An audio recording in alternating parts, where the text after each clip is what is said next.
सब लोग मेरे साथ एक नारा लगाइए, मां नैना देवी की, मां नैना देवी की, बाबा बालकनाथ जी की। दोनों हाथ खड़ा करके पीछे से, बाबा बालकनाथ जी की। अखिल भारतीय कांग्रेस कमेटी के हमारे इंचार्ज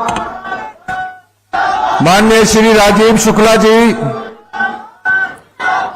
प्रदेश सरकार में हमारे उप मुख्यमंत्री माननीय श्री मुकेश जी, विधानसभा के स्पीकर सम्मानित कुलदीप पठानिया जी,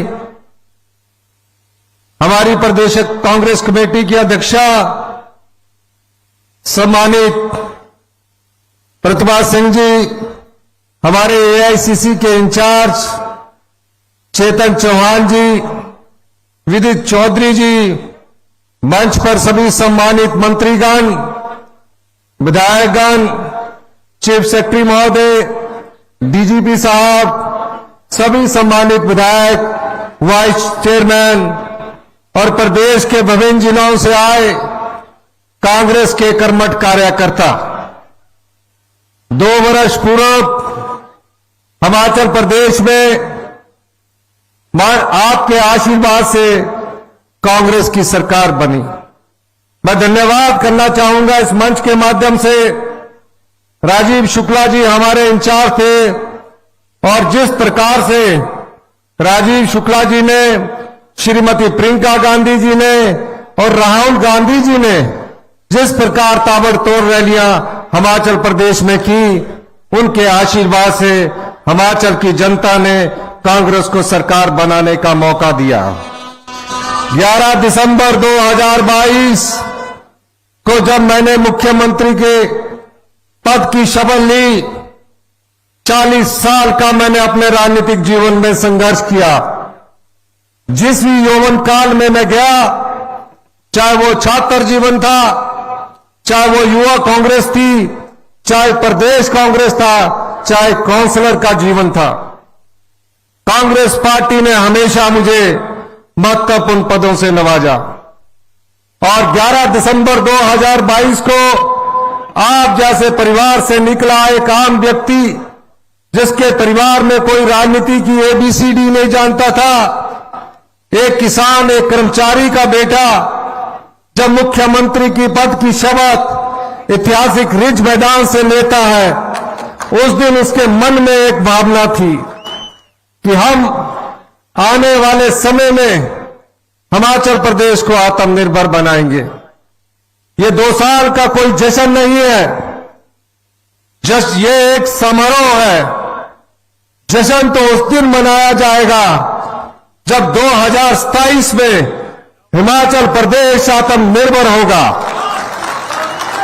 और आत्मनिर्भर की दिशा में हम आगे बढ़ रहे हैं। इन 2 साल के कार्यकाल में क्या कांग्रेस पार्टी ने किया और क्या भारतीय जनता पार्टी ने कांग्रेस पार्टी के सरकार के साथ राजनीतिक प्रतिशोध के साथ किया। इस प्रदेश का खजाना खाली था। मैं 1 महीने लगातार अधिकारियों से बात करता रहा। 1 महीने का खर्चा चलाने के लिए इस प्रदेश के पास मात्र कुछ ही धन बचा हुआ था। 1 महीने तक हमने मंत्रिमंडल का विस्तार नहीं किया और यह आजादी के बाद का पहला ऐसा मंत्रिमंडल था जिसे 1 महीने तक विस्तार नहीं किया गया। मैंने पूरी व्यवस्था को समझा।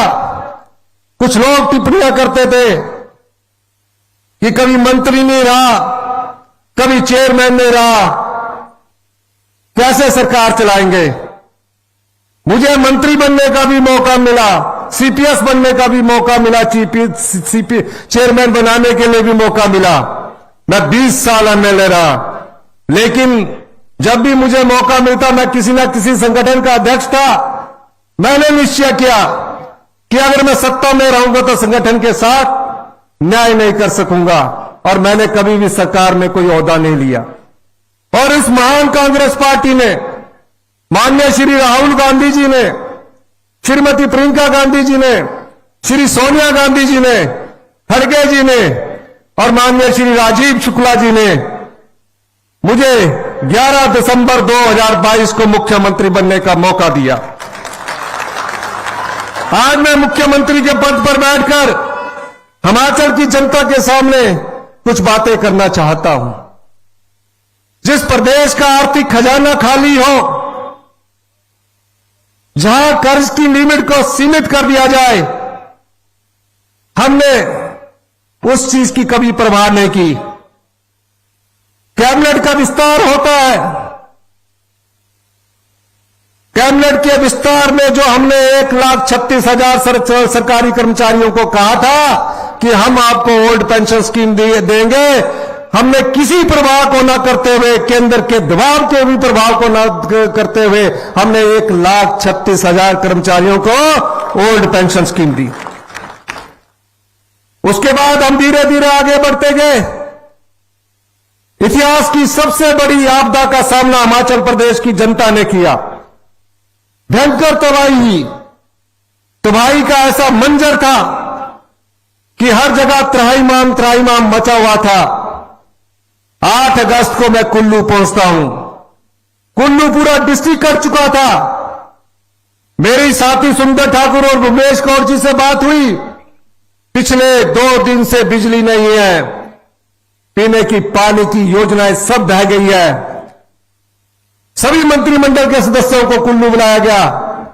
हम सड़कों पर खड़े रहे और पहली बार 48 घंटे के भीतर बिजली, पानी और सड़क को टेम्परेरी तौर पर जोड़ा गया। 75,000 पर्यटक फंसे हुए थे। उन पर्यटकों को कैसे निकालना है? सड़कें नहीं है। दूरसंचार विभाग पूरी तरह से नष्ट हो चुका था। एम्बेसी से फोन आ रहे थे, पूरे दिल्ली से फोन आ रहे थे। हम दिन रात वहां काम करते रहे। 75,000 पर्यटकों को हमने सुरक्षित पहुंचाया, खाने पीने का पूरा इंतजाम किया। एक बड़ी घटना होने जा रही थी। चंद्रताल में एयरफोर्स के लोगों ने मना कर दिया फर्स्ट सॉर्टी लेकर आए कि वहां ना तो लैंडिंग की फैसिलिटीज है। मैं फर्स्ट सॉर्टी के जो चंद्रताल में फंसे हुए पर्यटक थे उनकी अगुवाई में खड़ा हुआ था। जब एयरफोर्स के लोगों ने इनएबिलिटी शो की, मुझे बड़ा दुख हुआ। 295 पर्यटक देश विदेश के वहां चंद्रताल में फंसे हुए थे। मैं जगत सिंह नेगी जी और संजय अवस्थी जी का धन्यवाद करना चाहता हूं। ये मेरे साथ हेलीकॉप्टर में गए, कहा हम लाएंगे। एक सैटेलाइट फोन था, ये रात को 4 से 6 फुट बर्फ काटकर 295 पर्यटकों के पास पहुंचे। रात को 2 बजे सैटेलाइट फोन से मुझे फोन करते हैं। मैंने कहा रात को चलिए, उन्होंने कहा रात को चलना खतरे से खाली नहीं है, सुबह चलेंगे। सुबह 4 बजे 295 पर्यटकों को लोसर पहुंचाया। एक भी व्यक्ति को आंच नहीं आने दी। एक दिन की दूरी हो जाती, देरी हो जाती तो कोई घटना घट जाती थी। यह सरकार की संवेदनशीलता थी।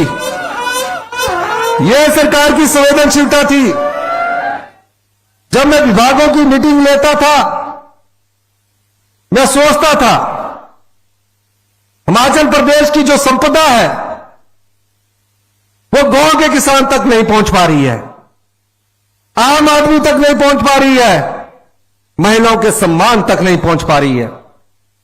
सभी विभागों की हमने बैठक ली। मैं शपथ लेने के बाद उस व्यवस्था को परिवर्तित किया। उस जगह गया जहां बालिका आश्रम था। उन बेटियों के पास मैं गया जिन बेटियों ने अपनी मां को खोया, अपने पिता को खोया। उन बेटियों ने मुझसे कोई मांग नहीं की। उनके हॉस्टल में गया, उनके खाने की रसोई में गया। आकर मैंने पहला निर्देश चीफ सेक्रेटरी साहब को यह दिया कि हमें अपनी संपदा का कुछ भाग, जो बच्चे अपनी मां को खो चुके, अपने पिता को खो चुके हैं, उन्हें भी देना है। और उन्हें हिमाचल प्रदेश ने हिंदुस्तान का पहला ऐसा कानून बनाया, उन्हें चिल्ड्रन ऑफ द स्टेट का दर्जा दिया। यह संवेदनशीलता सरकार की थी। इसके बाद आपदा में 22,000 घर नष्ट हो गए, 23,000 घर नष्ट हो गए। प्रधानमंत्री आवास योजना के तहत 1.5 लाख रुपया मिलता था। कोई ऐसा क्षेत्र नहीं होगा जहां मैं खुद नहीं गया, उन परिवारों के बीच में गया, उन परिवारों के आंसू को मैंने देखा। मैंने कहा हमारी सरकार आपके आंसू पहुंचेगी। अधिकारियों से बात हुई, कहा इसके लिए नियम बदलने पड़ेंगे।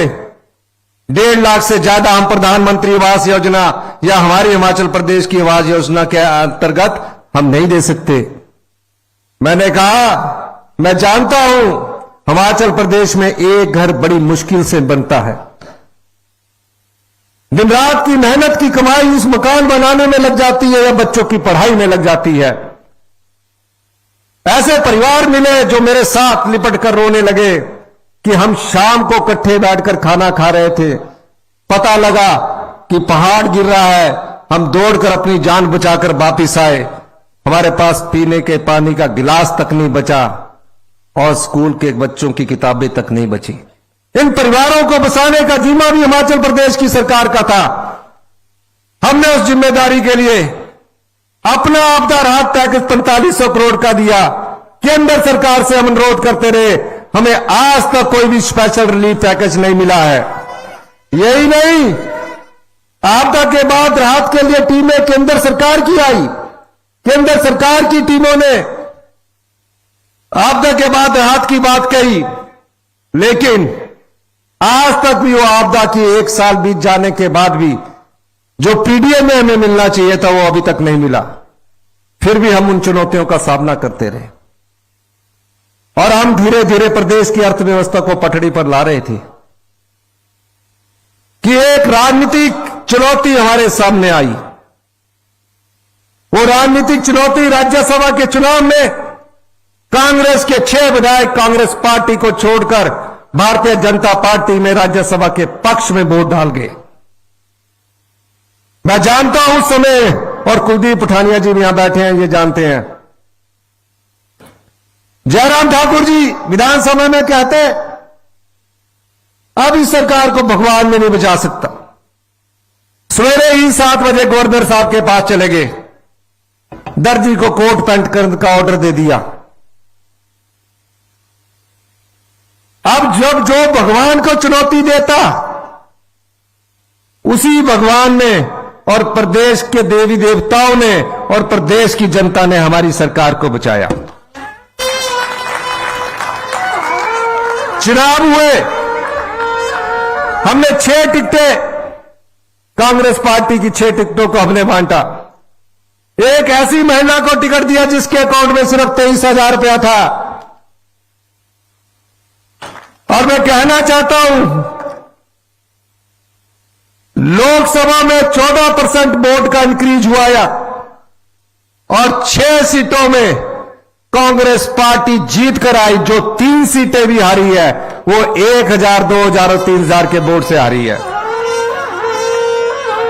हिमाचल की जनता ने कांग्रेस की नीतियों पर विश्वास किया और दोबारा से हमें चुनाव जिताकर भेजा। इसीलिए मैंने कहा कि हम व्यवस्था परिवर्तन से आत्मनिर्भर हिमाचल की ओर बढ़ रहे हैं। मुकेश के ट्रांसपोर्ट की बात आई, मैंने कहा मुकेश जी आपके ट्रांसपोर्ट को 5 साल में 7,000 करोड़ रुपया दिया जाएगा। बसें कितनी है? 3,000। मैंने कहा ये लोगों की संपदा है, हमें इसको ठीक करना है। आप इलेक्ट्रिकल बसेस में जाइए, और हमने इलेक्ट्रिकल और ग्रीन हाइड्रोजन के लिए 2400 बसों का मैंने कहा आप ऑर्डर दीजिए, हम आपको पैसा देंगे। हम कोई आर्थिक कंगाली के दौर से नहीं गुजर रहे हैं, हम व्यवस्था को सुचारू करना चाहते हैं। और आपको मैं बताऊं, कभी किसी ने यह सोचा था कि ग्रामीण अर्थव्यवस्था मजबूत होगी? कभी कोई सोच सकता था जो पशुपालक है कि गाय के दूध में 15 रुपए की बढ़ोतरी की जाएगी? जो मिल्क फेडरेशन के द्वारा 30 रुपए द्वारा खरीदा जाता था वो आज 45 रुपए के द्वारा खरीदा जा रहा है।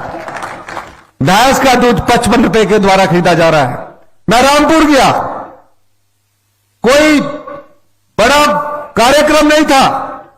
रामपुर की महिलाओं से मिलकर मुझे ऐसा लगा कि जैसे सही में इन लोगों ने दूध के व्यवसाय से अपनी आजीविका का साधन बना लिया है। रोडू गया, कहा कि यहां 20,000 की 5,000 की क्षमता, 20,000 की क्षमता कीजिए। यही नहीं, गांव में लगा हुआ मनरेगा का मजदूर, मनरेगा के मजदूर को जब से मनरेगा शुरू की गई है, हमारी सरकार ने 60 रुपए की बढ़ोतरी की और 300 रुपया गांव में रहने वाली मनरेगा की मजदूर को आज हमारी सरकार की योजना के द्वारा मिल रहा है। किसान कैसे सामर्थ हो, किसान की आय कैसे बढ़े। मैंने बजट में घोषणा की कि हम प्राकृतिक रूप से उगाई खेती, गोबर आधारित खेती, जिसमें मक्की और गेहूं होगा, मक्की को हम 30 रुपए किलो खरीदेंगे और गेहूं को 40 रुपए किलो खरीदेंगे, जिसका कि सफल प्रयोग हमने 30 किलो रुपए के हिसाब से 4,000 क्विंटल मक्की खरीदी है और उस मक्की के आटे का भी हिमभोग के नाम से आज हमने यह शुभारंभ किया। अभी गेहूं भी खरीदेंगे। जब गेहूं एक 40 रुपए किलो के हिसाब से खरीदी जाएगी तो सेब और गेहूं का मूल्य एक होगा। गांव के किसान के हाथ में हमारी पैसा आएगा। कौन सा ऐसा विभाग है जहां व्यवस्था परिवर्तन नहीं हो रहा है। मैं जयराम ठाकुर जी से कहना चाहता हूं, जयराम ठाकुर जी, आपने 5 साल में हिमाचल की जनता को क्या दिया। पुलिस भर्ती पेपर लीक होता गया, आप आंखें बंद करके सोए रहे। सबॉर्डिनेशन सिलेक्शन बोर्ड में नौकरियां बिकती रही, नौकरियां बिकती रही, युवाओं के साथ धोखा होता रहा, आप आंख बंद करके सोते रहे। कोरोना काल में पीपी का घोटाला हुआ, पीपी किट का घोटाला हुआ, आपने डायरेक्टर हटा दिया, मंत्री हटा दिया, आप आंख बंद करके सोते रहे। उद्योग विभाग की हजारों बीघा जगह 1 मीटर के हिसाब से आपने बेच दी, नाम दिया कस्टमाइज पैकेज। मैं उन सब बातों से आपसे पूछना चाहता हूं कि आप उन भ्रष्टाचार के चोर दरवाजों को आपने क्यों नहीं बंद किया, जहां से आप जनता की संपदा को लुटा रहे हैं। अगर हम सत्ता में आए हैं, मैं दावा कर सकता हूं, ना तो हम आपकी संपदा को लूटने देंगे, ना ही लुटाने देंगे। हम संपदा का समाज के सभी भागों में वितरण करेंगे। कर्मचारी क्या है, महिला क्या है, युवा क्या है, मजदूर क्या है, सबको हम सम्मान अवसर देंगे। और मैं आपको यह वादा इसलिए करना चाहता हूं कि हम उस दिशा में आगे बढ़ रहे हैं। मैं सभी मंत्रिमंडल के सदस्यों का धन्यवाद करना चाहता हूं, हर्षवर्धन जी का धन्यवाद करना चाहता हूं, कुलदीप पठानिया जी का धन्यवाद करना चाहता हूं, सभी सम्मानित मंत्रियों का धन्यवाद करना चाहता हूं कि हम ने दिशा पकड़ी है, अर्थव्यवस्था पटड़ी पर आ रही है। हमने 4 दिन पेंशन को वित्तीय अनुशासन में लाने के लिए ठीक किया। देश के नेता कहते हैं कि हम पेंशन भी नहीं दे पा रहे, पे भी नहीं दे पा रहे। जो 1000 गाड़ियों के लिए पैसा दे रहे हैं, क्या वो पेंशन और पे नहीं दे सकते? दे सकते हैं, सब कुछ दे सकते हैं। 1 महीने में 2 पे दी, 4% डीए दिया, 2 साल में 11% डीए हमने सरकारी कर्मचारियों को दिया। वो हमारी अर्थव्यवस्था को इंगित करता है। पुलिस के कर्मचारी बेचारे लगे रहते थे, 8 रुपए दिहाड़ी मिलती थी, हमने उसमें बढ़ोतरी की। 1000 रुपया की बढ़ोतरी पर मंथ के हिसाब से पुलिस कर्मचारियों के हमने 8 रुपए डाइट मनी को बढ़ा कर दिया। और मैं आपको यह भी कहना चाहता हूं, हम दिन रात आपके लिए हैं। हम चाहते हैं कि आने वाले समय का बजट ग्रामीण अर्थव्यवस्था को मजबूती का बजट होगा। कहीं कोई पैसे की कमी नहीं है, लेकिन भारतीय जनता पार्टी के झूठ का सामना आप लोगों ने जोर से करना है। झूठ जितना भी सच से टकराए, झूठ बार बार सच से टकराता है। झूठ का कई बार सामना सच से होता है, लेकिन अंत में जीत सत्य की होती है। मैं एक दिन देख रहा था, मैं दिल्ली में था, नड्डा जी बिलासपुर में एक रैली को संबोधित कर रहे थे। जगत प्रकाश नड्डा जी, बड़ी खुशी की बात है, आप भारतीय जनता पार्टी के नेशनल लीडर हैं, प्रेसिडेंट हैं। हमें खुशी होती है कि छोटे से प्रदेश से जाकर एक राष्ट्रीय पार्टी का नेता बनता है। पर दुख उस समय हुआ आपसे जब आप मंच के माध्यम से कह रहे थे कि सुक्खू जी की तो मती मारी गई है कि टॉयलेट टैक्स लगा दिया गया है। मैं नड्डा जी को कहना चाहूंगा, अपने भारतीय जनता पार्टी के पूरे एमएलओ को पूरा दिन, जैसे मुकेश जी ने कहा, 24 घंटे टॉयलेट में रखिए और अगले महीने का बिल चेक करिए। आप जैसे नेता के मुंह से यह शोभा नहीं देता था। और मैं यह भी कहना चाहता हूं, हमारी सरकार में कोई भ्रष्टाचार नहीं हुआ है। हम आने वाले समय में, आने वाले 3 साल में 2027 के हम अप्रैल महीने में जश्न मनाएंगे। मैं बार बार कहता हूं कि हम सत्ता में सत्ता सुख के लिए नहीं आए हैं। मैं कोई बड़ी बड़ी गाड़ियों में घूमने के लिए नहीं आया हूं। आप देखते हैं आज भी मैं ईवी व्हीकल पर चलता हूं। हम सत्ता में व्यवस्था परिवर्तन करने के लिए आए हैं। शिक्षा के क्षेत्र का हाल देख लीजिए। आज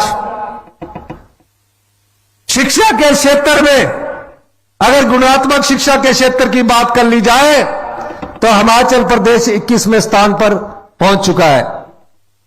हम और शिक्षा मंत्री दिन रात मेहनत कर रहे हैं, कोशिश कर रहे हैं कि गुणात्मक शिक्षा में सुधार लाया जाए। यह क्यों हुआ? जो सरकारी स्कूलों में पढ़ने वाले बच्चे हैं, उनके परिवारों को भी हम धोखा दे रहे हैं, और जो बच्चे स्कूल में आते हैं उनको भी हम धोखा दे रहे हैं। हमें फैसले करने पड़ेंगे। अर्थव्यवस्था मजबूती से अगर आगे तभी बढ़ सकती है जब हम सही फैसले सही दिशा में करें। हेल्थ सेक्टर में देख लीजिए, बिलासपुर से ट्रांसफर होता है एम्स से पीजीआई पहुंच जाता है। क्यों इस हेल्थ सेक्टर का इतने निचले स्तर पर पहुंचना हुआ है? यह सिर्फ भारतीय जनता पार्टी की जो 5 साल की सरकार थी, जो सिर्फ कुर्सी बचाने के लिए संघर्ष करती रही, वो उस कुर्सी बचाने के चक्कर में हिमाचल की जनता का बेड़ा गर्क करके गई है। ये सब चीजें मैं आपको इसलिए कह रहा हूं कि हम 2027 में आत्मनिर्भर हिमाचल बनाएंगे और 2032 में हिंदुस्तान का सबसे समृद्धशाली और अमीर राज्य बनाएंगे। इस दिशा में हमने काम शुरू किया है। मैं जानता हूं और मैं ये भी जानता हूं कि केंद्र सरकार हमारे से किस तरह का स्तेला व्यवहार कर रही है। हमने 1 साल में, और दूसरा वर्ष हमारा खत्म होने वाला है, 2200 करोड़ रुपए का राजस्व एकत्रित किया है। कैसे एकत्रित किया है? एक उदाहरण देना चाहता हूं। शराब के ठेकों की नीलामी पिछले 4 साल से नहीं हुई। 1 साल में अगर शराब के ठेकों की नीलामी से 1500 करोड़ रुपया आता था, भारतीय जनता पार्टी की सरकार ने आकर उसको 10% पर रिन्यू कर दिया, और 4 साल में अगर 10% के ऊपर रिन्यू होकर 1500 करोड़ का अगर कैलकुलेशन कर ली जाए तो 600 करोड़ रुपया हुआ। 4 साल में भारतीय जनता पार्टी ने 600 करोड़ रुपया का राजस्व एकत्रित किया। हमने एक ही वर्ष में ऑक्शन करके 600 करोड़ रुपए से ज्यादा का रेवेन्यू किया। यह उस जनता के चोर दरवाजे को हमने बंद किया जिस संपदा को लुटा दिया जाता था। हमने एक ही में 600 करोड़ रुपए का राजस्व एकत्र किया है। अभी और बदलाव होंगे और फैसले होंगे। फैसलों में चर्चा होती है, वाद विवाद होता है, लेकिन अगर समाज के और हिमाचल के हित में फैसले लेने अगर मुझे पड़ेंगे, जिसमें किसान का फायदा हो रहा होगा, जिसमें आम जनता का फायदा हो रहा होगा, जिसमें महिलाओं के सम्मान का फायदा हो रहा होगा, उन फैसलों को लेने से हम पीछे नहीं हटेंगे। मैं ये भी कह देना चाहता हूं कि भारतीय जनता पार्टी जो कुछ कह ले, जो कुछ पिछले 4 महीने से मेरे पर आक्षेप लगा रहे हैं, तरह तरह की बातें कर रहे हैं, ईडी का प्रयोग कर रहे हैं, करिए। हमारे जीवन में ऐसी कोई बात नहीं 40 साल से राजनीतिक जीवन में है, और मैं दावे के साथ कह सकता हूं कि भारतीय जनता पार्टी जो 5 गुटों में बटी हुई है, और एक नए सलाहकार उनके मिले हैं जो कांग्रेस पार्टी में भी सलाहकार हुआ करते थे। आजकल नड्डा जी को उन्होंने चापलूस करके जेब में डाल रखा है, और राज्यसभा का भी चुनाव हर्ष महाजन जी जीत कर गए हैं। कहीं ये ना हो कि बीजेपी 28 से घटकर 20 रह जाए और हम 40 से बढ़कर 48 हो जाए। इसमें कोई दो राय नहीं है। और जब ये सरकार गिराने की कोशिश कर रहे थे, हमारे साथ उस समय भी हम कुछ विधायक संपर्क में थे। अब तो जब यहां की भारतीय जनता पार्टी का कांग्रेसीकरण हो गया है, जो गंध था वो चला गया 6, अच्छा हुआ। वो पार्टी का जो उनका हाल चल रहा है, तो 5 गुटों की पार्टी हर जगह अपनी रैली कर रही है। नाहन में बिंदल जी लगे हैं, मंडी में जयराम जी लगे हैं, और अनुराग ठाकुर जी लगे हैं। एक जो कांग्रेस बीजेपी है वो अलग लगी है, एक नड्डा जी लगे हैं। ये कुछ सरकार के खिलाफ आंदोलन नहीं कर रहे। ये क्या कर रहे हैं? ये अपनी अपनी कुर्सी बचाने के लिए आंदोलन कर रहे हैं। अपनी अपनी कुर्सी बचाने के लिए ये आंदोलन कर रहे हैं। जनता की कोई सुध नहीं। अगर जनता की इनको सुध होती तो चुनाव से पहले जो 5,000 करोड़ रुपए की रेवड़ियां इन्होंने बांटी, जनता इनके साथ खड़ी होती। हमने जो फैसले लिए वो उससे आम आदमी को कोई फर्क नहीं पड़ेगा, गरीब आदमी को कोई फर्क नहीं पड़ेगा। लेकिन जो इनकम टैक्स देता है, जिसकी आय करोड़ों रुपया है, ऐसे उद्योग जो हजार करोड़ का इनकम टैक्स देते हैं, उनको बिजली सब्सिडी की किस बात की जरूरत है? अदानी को किस बिजली सब्सिडी की जरूरत है कि 1 रुपए प्रति यूनिट के हिसाब से हम उसे बिजली सब्सिडी दे? व्हाइट फ्लावर होटल को किस प्रकार की सब्सिडी की जरूरत है? ये दोनों केस में हमने जीते हैं।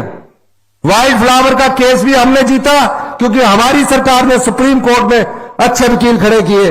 और जो अदानी जी को 280 करोड़ रुपए देने की बात भारतीय जनता पार्टी ने 18% इंटरेस्ट के साथ की थी, हमने इनकार किया और हमने उस केस को भी जीता।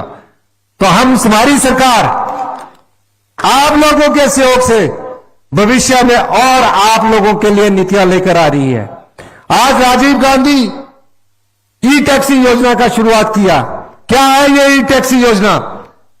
एक युवा अगर अपनी गाड़ी चलाएगा तो जिंदगी भर बैंक के लोन से किस्तें ही भरता रह जाता है।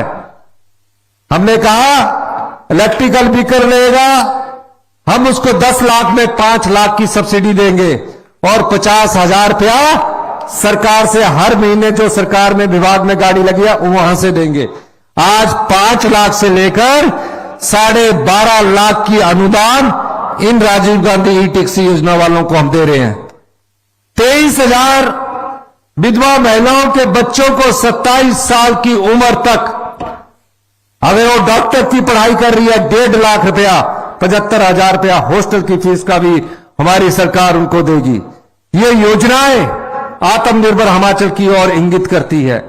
मैं इस मंच के माध्यम से आपसे सिर्फ इतना कहना चाहता हूं कि भारतीय जनता पार्टी बार बार कहती है 25,000 करोड़ का कर्ज ले लिया। हमने 25,000 करोड़ का कर्ज नहीं लिया, हमने 28,000 करोड़ रुपए का कर्ज लिया है। उस कर्ज का मैं आपको हिसाब बताना चाहता हूं। 1971 से जो हम कर्ज ले रहे थे उसका ब्याज 11,888 करोड़ रुपया, 11,288 करोड़ रुपया हमने वापिस किया। 7,800 करोड़ रुपया हमने प्रिंसिपल अमाउंट का वापिस किया। हमारे सिर्फ विकास के लिए 2 साल में सिर्फ 9,000 करोड़ रुपए का ही खर्च लिया है। बात बार बार करते, इंटरेस्ट कुछ नहीं दिया, लेकिन आप देखिए ये जो हम योजनाएं ला रहे हैं और भी योजना आपके लिए लेकर आएंगे। आप विश्वास कीजिए अगले आने वाले 3 साल में हम फैसलों के माध्यम से हिमाचल प्रदेश को आत्मनिर्भर बनाएंगे।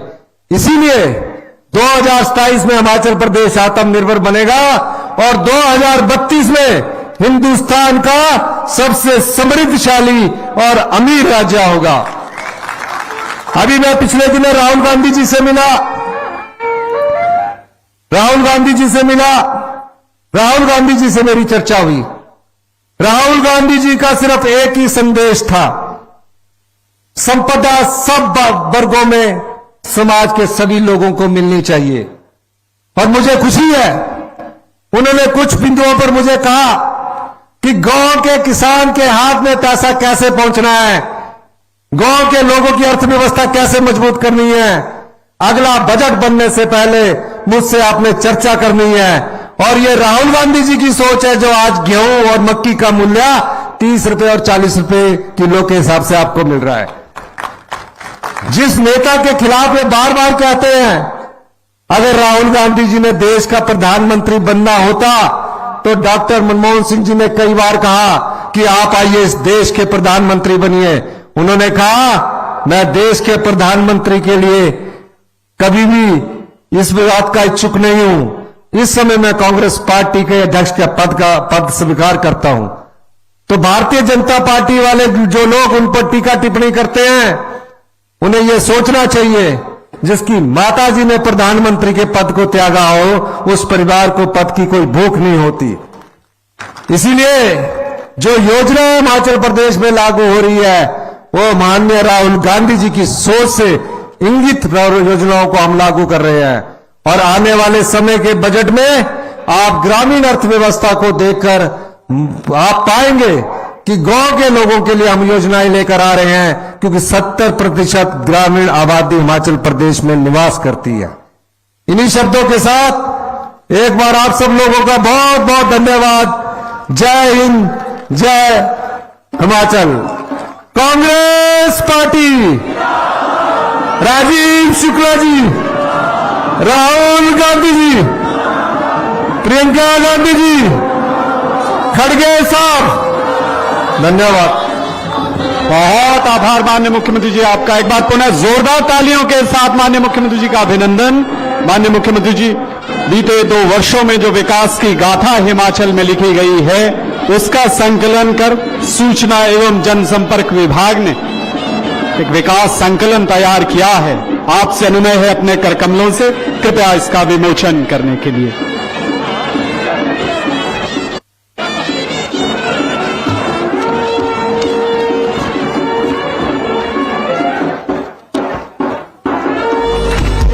जीवन के संघर्षमय यात्रा के अलग अलग पड़ावों से गुजरते हुए, नित नए अनुभवों से सीखते हुए, गैर राजनीतिक और साधारण परिवार में जन्मे ठाकुर सुखविंदर सिंह सुक्खू मुख्यमंत्री के पद पर पहुंचे। सेवा भाव की सोच से जब 11 दिसंबर 2022 को ठाकुर सुखविंदर सिंह सुक्खू ने प्रदेश के कर्मचारी महासंघ एवं हिमाचल राज्य की परीक्षा लेने के लिए अनेक चुनौतियां सामने खड़ी थी। पूर्व सरकार के वित्तीय माननीय मुख्यमंत्री जी, 75,000 बीते 2 सालों में जो परिवर्तन हम सबके जीवन में आए, प्रदेश की विकास की गाथा का संकलन कर पटरी पर लाने के लिए सूचना एवं जनसंपर्क विभाग ने एक विकास गाथा तैयार की है। आपसे निवेदन है कृपया अपने करकमलों से अपने उस संकलन का विमोचन करने के लिए 30,000 कर्मचारियों को ओपीएस का तोहफा देकर उनके भविष्य माननीय मुख्यमंत्री जी, जैसा हमेशा आपका बल रहता है डिजिटल सेवाओं, उन्होंने बुलंद हौसले, सूचना एवं जनसंपर्क विभाग की ये जन कल्याण योजनाएं द्वारा तैयार ये विकास संकलन विभाग की वेबसाइट पर भी उपलब्ध है और करुणामय व्यक्तित्व की गवाही दे रही है। हिमाचल समृद्धि के पथ पर आगे बढ़ ही रहा था कि प्राकृतिक आपदा ने प्रदेश में हाहाकार मचा दिया। हर ओर लोगों के चेहरों पर दुख और चिंता की लकीरें थी। ठाकुर सुखविंदर सिंह सुक्खू ने परिवार का मुखिया बन लोगों के दुख दर्द को बांटा। मुख्यमंत्री और उनके मंत्रिमंडल के सदस्यों ने ग्राउंड जीरो पर जाकर स्वयं राहत और बचाव कार्यों का मोर्चा संभाला। प्रदेश को इस आपदा से लगभग 10,000 करोड़ रुपए का नुकसान हुआ था। बिना किसी केंद्रीय सहायता के मुख्यमंत्री ने प्रदेश के अपने संसाधनों से आपदा प्रभावितों को 45 लोग थे, सभी इस प्रदेश के हित में होगा, करेंगे। हम फैसले लेने में क्षमता रखते हैं।